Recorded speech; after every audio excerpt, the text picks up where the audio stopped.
திருவள்ளூர் மாவட்டம் செங்குன்றம் அருகே ஒலிபெருக்கியின் ஒலி அளவை குறைக்கச் சொன்னதற்காக வெளிமாநில தொழிலாளர்களை தாக்கிய 3 கைது செய்யப்பட்டனர். சிறுங்காவூரில் உத்தரப்பிரதேசத்தைச் சேர்ந்த தொழிலாளர்கள் வாடகை வீட்டில் தங்கி கட்டிட வேலை செய்து வருகின்றனர். அவர்கள் தங்கியிருக்கும் அறைக்கு அருகே சிலர் பொங்கல் பண்டிகைக்காக கொண்டாட்டம் என்ற பெயரில் ஒலிபெருக்கியை வைத்து அதீத சப்தத்துடன் பாடல்களை ஒலிக்கவிட்டதாக கூறப்படுகிறது.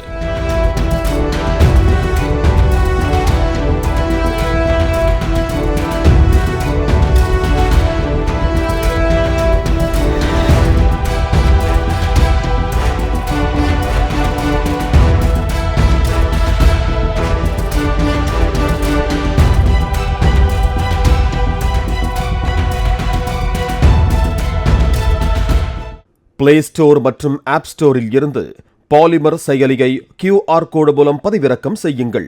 செய்திகளை உடனுக்குடன் பெறுங்கள்.